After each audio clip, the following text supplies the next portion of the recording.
ამ წუთებში საქართველოს პრეზიდენტი ჯანდაცვის მინისტრ სანდრო კვიტაშვილს ხვდება, შეხვედრას დეპუტატი დიმიტრი ლორთქიფანიძეც ესწრება. პირდაპირ ეთერში ვთავთ შეხვედრას პრეზიდენტის სასახლიდან. ბატონ დიმიტრი, მე მინდა მოგესალმოთ, გუშინ ნახეთ თქვენი ინიციატივა ტელევიზიით და ეგრევე მომიერთდა გამოხმაურება ამ სასაჯარო სამსახურის ნარკოტიკებზე შემოწმებასთან დაკავშირებით. მე მიყვარს რატო აქამდე არც ადამიანის თავრობაში არ მოუვიდა ეს ინიციატივა ბოლომდე თავში, იმიტომ რომ სინამდვილეში ძალიან სწორი ინიციატივაა ჩემი თვალსაზრისით, პირველი რეაქცია ეგეთ მქონდა. ნუ ყველა საჯარო მოსამსახურე განსაკუთრებით დაწყებული მაღალი დონიდან და თანდათან ყველაზე გავრცელდეს შევამოწოთ ყველაზე თანამედროვე ტექნოლოგიით, ყველაზე უმტკივნეულოთი და არადამამცირებელი თმის ღერით და მეორე ყველაზე უშეცდომოთი. თქვენ იცით რომ ეს რაც არის დღევანდელი სისტემა შემოწმების იძლევა საშუალებას რომ რამდენიმე დღე თვალი მიიღებ ნარკოტიკს პრინციპში გადის ის ორგანიზმი და თმა რამდენიმე თვე ძევს პრაქტიკულად თუ ადამიანს მიუღია დიდი ხნის განმავლობაში ის იჭედება. რა ვიცი რაღაც მოსაზრებები თუ არსებობს ამასთან დაკავშირებით საერთოდ ყველა გავიზიარა. ინიციატივის მთავარი მოტივის გახლდათ ზუსტად რომ დაგვედგინა მომხმარებელი და არა კონკრეტულ შემთხვევაში მოულოდნელობის ეფექტიდან გამომდინარე ვთქვათ ის გამოგვერკვია ამ დღეების განმავლობაში ვთქვათ ადამიანმა მოიხმარა თუ არა.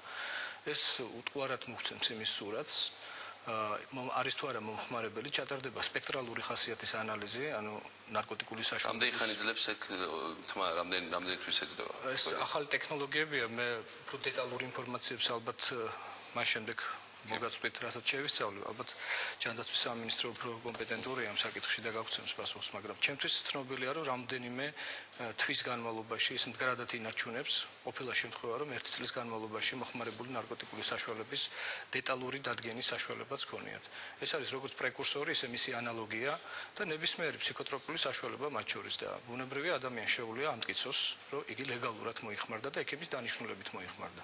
მაგრამ იმ შემთხვევაში თუ კი იგი უკანონოდ მოიხმარდა, რა თქმა უნდა, მაშინ სამართლიანობის პრინციპიდან გამომდინარე, მის მიმართ იქნება კანონით დადგენილი წესით რეაგირება. ეს ხოჭოს იუსტიციის მინისტრო ვიყავი, მაშინ ბევრად უფრო იყო მოდებული და პირველმა მე ჩაუბარეს ეს ანალიზი და მე პენიტენციური სისტემის ყველა თანამშრომელი გაუშვეს ანალიზი, მაგრამ მაშინ რაღაცნაირად აშინ იყო, აი წარმოუდგენლად მოდებული თვითონ პენიტენციური სისტემის თანამშრომელი, ყველამ იცოდა ეს. ყველამ გაიარა ტესტი, იმიტომ რომ ნუ მაშინ უფრო ჩაწყობები უფრო შესაძლებელი იყო განსხვავებით დღევანდელი დღიდან. ახლა სხვა რაღაცაა შესაძლებელი. ახლა შესაძლებელია რომ წინასწარ გაიგო და დაუძვრე ამას.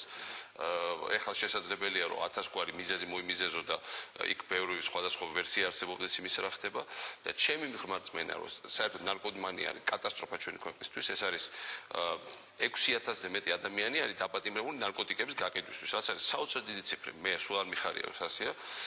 გამსაღებლებზეა საუბარი. მეორე მხრივ ეს არის ხალხი ვისაც ჭირდება რეაბილიტაცია და ამათი თანხები კატასტროფულ იმას მიახსოვს მართლა ყველას რომ გაუკეთო რეაბილიტაცია და საკასაკეთებელი არა და მესამე და გარდა ამისა ეს არის უბრალოდ ჯანმრთელობის დაცვის პრობლემა კი არა, ეს არის ძალიან დიდი პრობლემა სოციალური. ეს არის ადამიანები რომელიც ყველაზე უფრო ადვილად გახსნილი არიან დანაშაულისთვის, გახსნილი არიან კორუფციისთვის სახელმწიფო სექტორს ეხება საქმე. ეხა ახალგაზრდობას პრაქტიკულად გენეტიკური მუტაცია მოსდეთ, იცის რომ არ თერმინი ნარკოტიკები რომელიც პირდაპირ გენეტიკურ მუტაციას ახდენს. ერთი რამე არის რომ ბოლო წლებში ნარკოტიკებმანიის დონე დასტაბილურდა, მაგრამ ეს რეალურად მოახერხეთ ჩვენ ხოლმე ამ დრაკონული ზომებით, რაც თავისთავად გამოსავალი არ არის და მე მინდა დაგეთანხმოთ ახლა რომ ყოველთვის თქვენც ახლა უფრო კრიტიკული იყავით ჩემ პარლამენტში გამოსვლის დროს, რაღაცას შეიძლება დაგეთანხმოთ, რაღაცაზე არა, მაგრამ ხოლმე დრაკონული მეთოდები გამოსავალი არ არის, მე ეს ვიცი. სოციალურად ნარკომანია უნდა იყოს მიუღებელი. და სოციალურად როცა მას ეცვენება რომ რამდენიმე წელიწადშიც კი ვერასდროს ვერ იმუშავებს სახელმწიფო სამსახურში, უნივერსიტეტში სწავლობს სიტყვაზე არ რომელიმე ხომაგრეს წესებში და იცის რომ დამთავრების შემდეგ ვერ იმუშავებს თუ რა აღმოაჩენა. როცა მას ეცვენება რომ გოგონა მასთან ერთად არ წავა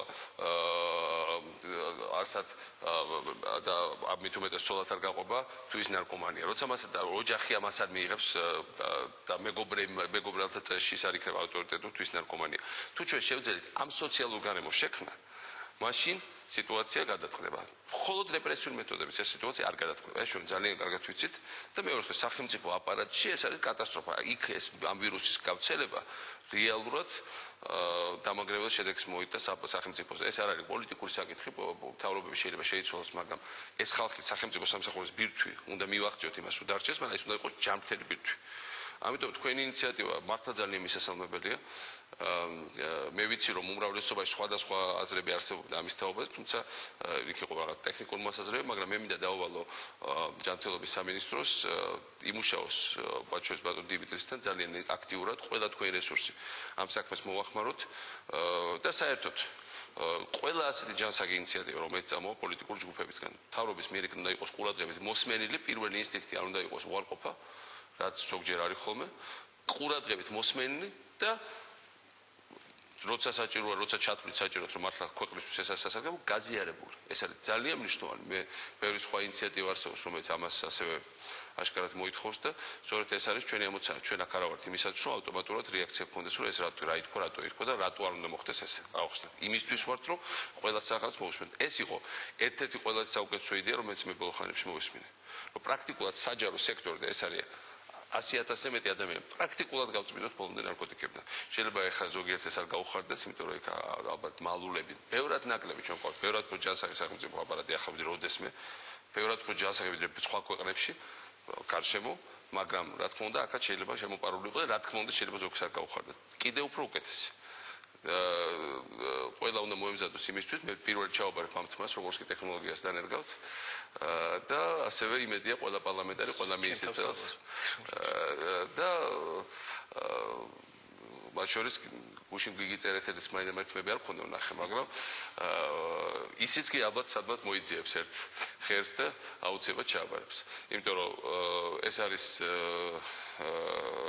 არის ის თუმცა გიგი ისედაც ძალიან იმპოზანტური და სიმპათიური მე არ მინდა რომ ცუდად გამიგოს ახლა და გამიბრასდეს, მაგრამ რეალურად ისიც ჩართული ამაში ჯანდაცვის კომიტეტი და ჩვენ ყველამ უნდა მივახციოთ იმას, რომ ეს საკითხი ერთხელ სამუდამოდ მოიხსნას, თორე ყოველი პარლამენტის არჩევნების შემდეგ იწილო, აბა შენ ახარ, აბა შენ ჩააბარე, არ ჩააბარე, არა ეს ამას არ ნიშნავს, არა ეს სახელმწიფო მოხელე რაღაც სხვა სწავდა, იმას კბილით ყიოდა და კბილის ტკივის წამალიეგა, იმას თავით ყივა მუდმივა და თავის ტკივილს კურნალობს ამითი.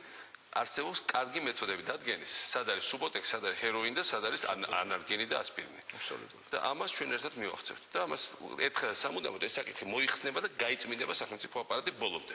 და სახელმწიფო აპარატი გაიწმინდება და ყველა დონეს საზოგადოებას ეცვენებათ, რომ თუ ეს გზა მათთვის დაკეტილია, ესე იგი ჯობია რომ ამ საქმეს ამ მოლიპულ გზას არავინ არ დაადგეს. ამიტომ დავიწყოთ მუშაობა. ყველას შემომოწმოთ, მომავალ კვირას პირველად ჩავაბარებ მეთმებს.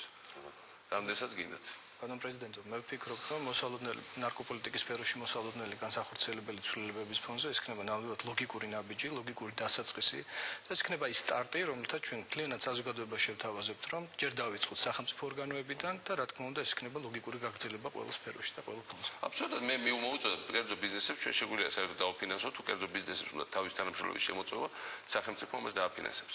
მათთვისაც კიდევ უფრო უკეთესი. არ ამგონია რომ რომელიმე კერძო ბიზნესი წარმატებას აღწევდეს ნარკოტიკებზე შემჩნევ. ასე რომ მართლა შევქმნა დიდი პროგრამა, რომ ყველას ვისაც ამის სრულიად დავეხმაროთ. ჩვენ მოვიძიოთ ყველა ინფორმაციას და გამოვიგოთ რაც. დავარქოთ ლორდ კმედის ტესტი. დიდი მადლობა.